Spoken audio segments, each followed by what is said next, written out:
అమ్మ. మీ పేరండి? నా పేరు వీరస్వామి అమ్మ. అన్న, ఇక్కడ ఈ స్టాల్లో నేను కొత్తగా చూసింది ఏంటంటే మిరపకాయలు ప్రత్యేకత ఏంటి, దాని గురించి చెప్పాలి. మిగతా నిమ్మకాయలు, పసుపు కొమ్ములు అంటే తెలిసిందే, కానీ ఇవి కూడా అమ్మవారికి ఏ అమ్మవారికి ఏమేస్తారు అది క్లియర్గా చెప్పండి. నాకు ఇక్కడ ఉన్నాయన్నీ ఒక్కొక్క సెట్ ఇవ్వండి. ఓకే అమ్మా. ఇది వారాయి అమ్మవారికి వేస్తారు, ప్రత్యంగిరి అమ్మవారికి వేస్తారు, ప్రత్యేకంగా అమ్మవారికి ఇవి వేస్తారు. స్వామి అమ్మ. వీరస్వామి అన్న షాప్లో అయితే మనకి మిర్చి మాల, అలాగే నిమ్మకాయ మాల, పసుపు మాలలు, జాకెట్ ముక్కలు, గాజులు, కొబ్బరికాయ ఇవన్నీ ఉన్నాయి. మరి నేనైతే ఈ టెంపుల్కి వచ్చి ఇవన్నీ సెట్ అయితే తీసుకున్నాను. అలాగే అమ్మవారికి చీరను కూడా అడిగాను, కొంచెం లేట్ అయింది తీసుకురావడానికి. ఇలా చీర కూడా ఎవరైనా అమ్మవారికి పెడతాను అని అనుకుంటే శారీ కూడా మనకి ఇక్కడ అవైలబుల్లో ఉన్నాయండి. నేనైతే ఈ టెంపుల్కి వచ్చాను. మరి మీరు ఎప్పుడు వస్తున్నారు? ఇది మన హైదరాబాద్లో రామకృష్ణపురం రోడ్ నెంబర్ 1లో అయితే ఈ టెంపుల్. అమ్మవారు అలాగే ప్రత్యంగిరి అమ్మవారు, ఇద్దరు అమ్మవార్లు కొలువై ఉన్నారు. ఈ వారాహి అమ్మవారు అనేది మనకి మహాలక్ష్మి స్వరూపము, వరాహ స్వామి యొక్క ఆత్మశక్తి, అలాగే లలితా పరమేశ్వరి యొక్క సర్వ సైన్యాధ్యక్షురాలుగా మనకి పురాణాల్లో శాస్త్రాల్లోనూ ఉన్నది. ఇక్కడ మన దేవాలయంలో కొలువైన వారాహి అమ్మవారికి ఇక్కడ భక్తులందరూ కూడా పసుపు కొమ్ముల మాల వేసి అమ్మవారికి తమ తమ కోరికలు అవన్నీ చెప్తూ ఉంటారు.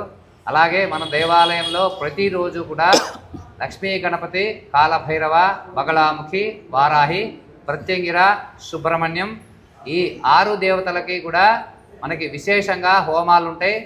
ఈ హోమాలు అనేది మన దేవాలయంలో 3 బ్యాచ్లుగా 10:30కి అలాగే సాయంత్రం 6 గంటలకి ప్రతిరోజు కూడా మన దేవాలయంలో 3 బ్యాచ్లుగా ఈ హోమాలు అనేవి నిర్వహించడం జరుగుతుంది.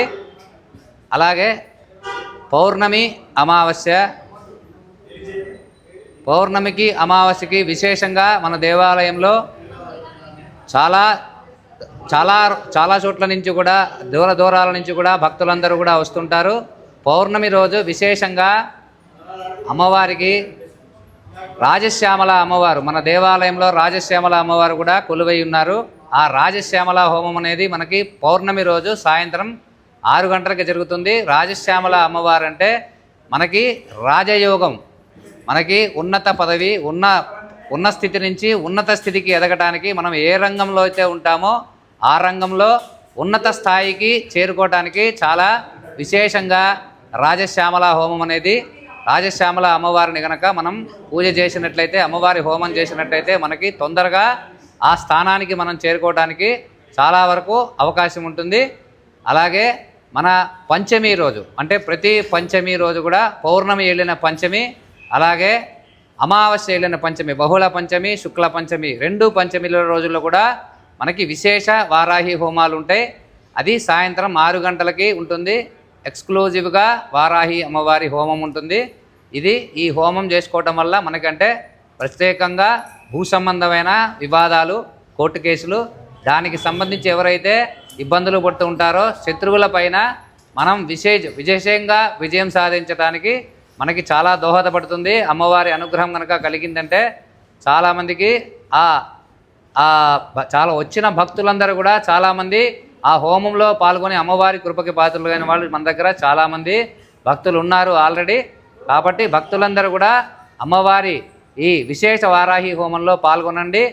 మీ కోరికలు ఏవైతే, సమస్యలు ఏవైతే ఉన్నాయో భూ సంబంధమైన వాటికి చాలా తొందరగా పరిష్కారం దొరకడానికి అవకాశం ఉంటుంది.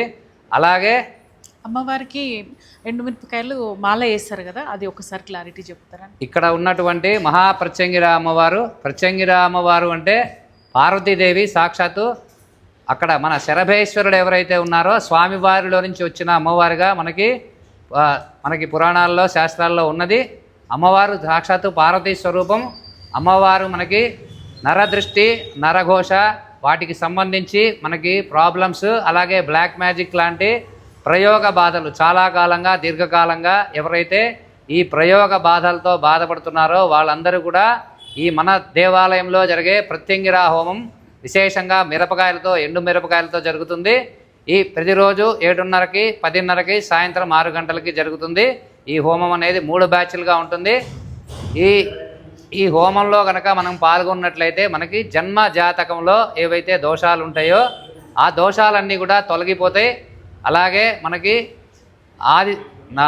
నవగ్రహాల్లో మనకి చాలా కీలకమైనటువంటి శని మహర్దశ, అలాగే అష్టమ శని, అర్ధాష్టమ శని, ఏలినాటి శని, శని మహర్దశ, ఈ 4 దశల్లో కూడా మనకి చాలా వరకు అందరికీ కూడా వచ్చే జనరల్ అంటే సామాన్యమైన ఇబ్బందులు కొన్ని అవి మనం పూర్వజన్మ కర్మను అనుసరించి వచ్చే ఆ కర్మ ఏదైతే ఉంటుందో దాన్ని బట్టి మనకి కొన్ని కష్టాలు రావటం అనేది శని ఆ పాపకర్మని తొలగించే ప్రక్రియలో జరిగే ఆ ఇబ్బందులు అయితే ఏమంటే అవన్నీ కూడా మనకి స్వామివారి అమ్మవారి కృపతో మనం చాలా వరకు ఆ బాధలన్నింటిని కూడా తగ్గించుకొని అమ్మవారి కృపకి పాత్రన్నట్టయితే ఆ బాధలు కూడా మనకి చాలా వరకు తగ్గిపోతాయి. అమ్మవారి అనుగ్రహం మనకి సంపూర్ణంగా లభిస్తుంది. ఈ ప్రత్యంగిరా హోమంలో ఎండు మిరపకాయలతో హోమం చేసుకోవటం వల్ల ట్యాక్స్ కాలనీ కొత్తపేటలో ఉందండి. మనకి రైతు బజార్ పక్కన బాబు జగజీవనం ఫంక్షన్ హాల్ నుంచి స్ట్రైట్గా 1 రోడ్డు మన దేవాలయం దగ్గరికి వస్తుంది. మన దేవాలయం road number 1 income tax colony కొత్తపేటలో ఉన్నది. గురించి మన హిందూ దేవాలయాల గురించి అందరికీ తెలవాలని ఒక ఆరాటంతో నేను ఇక్కడికి వచ్చి మిమ్మల్ని అడిగాను. మీరు నాకు సపోర్ట్ చేసి గుడి వివరాలు మొత్తం తెలిపారు. అలాగే చాలా బాగా కూడా పూజా కార్యక్రమాలు, అలాగే నేను మామూలుగా ఇంటర్వ్యూ కానీ వచ్చానండి ఇక్కడికి వచ్చిన తర్వాత ఇలా కుమారస్వామి అభిషేకం జరిగింది. నేను అందులో కూడా పాల్గొనడం జరిగింది. చాలా బాగా స్టార్టింగ్ నుండి ఎండింగ్ వరకు కూడా ఫుల్ వీడియో చేశాను. ఆ వీడియో కూడా అప్లోడ్ చేస్తాను. మ్యాజిక్ ఉన్నా, ఆర్థిక ఇబ్బందులు ఉన్నా, కోర్టు సమస్యలున్నా, ఎలాంటి సమస్యలున్నా కానీ హోమంలో కూర్చున్నా లేకపోతే అమ్మవారికి మిరపకాయల మాల పసుపు మాల లేసి పూజ చేయించుకున్నా కానీ కొంతవరకు ఉపశమనం అయితే కలుగుతుందని ఇక్కడ అంటూ ఉన్నారు. అలాగే మన దేవాలయంలో ఇక్కడ కాలభైరవుడు, అలాగే లలితా పరమేశ్వరి, రాజశ్యామల అమ్మవారు, జ్వాలాముఖి, సుబ్రహ్మణ్యం, అలాగే గణపతి మొత్తం అందరు దేవతలు కూడా ఉన్నారు.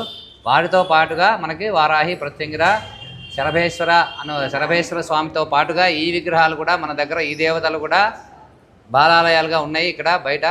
కాబట్టి అందరూ కూడా విశేషమైన ఈ వారాహి, ప్రత్యంగిర, శరభేశ్వర ఈ 3 శక్తుల కలయిక అనేది దాదాపు మాకు తెలిసి భారతదేశంలో ఎక్కడైతే లేదు. చాలా శక్తివంతమైన దేవతలు వీళ్ళ ముగ్గురు కూడా. కాబట్టి అందరూ కూడా ఈ స్వామివార్ల అమ్మవార్ల అనుగ్రహం అలాగే స్వామివారి అనుగ్రహానికి పొంది స్వామివారి కృపకి పాత్రలు కావాల్సిందిగా మనవి. శ్రీమాత్రే నమః. లోకా సమస్త సుఖినో భవంతు, సర్వే జనా సుఖినో భవంతు. మన దేవాలయంలో కాలభైరవుడికి కూడా విశేషంగా 6 గంటలకి పంచామృతాభిషేకం ఉంటుంది. కాబట్టి భక్తులందరూ కూడా ఎవరైతే కాలభైరవ దేవాలయం గురించి ఎవరెవరైతే ఎతుకుతూ ఉంటారో వాళ్ళందరూ కూడా మన దేవాలయంలో కూడా ఇక్కడ కాలభైరవుడు కొలువై ఉన్నాడు.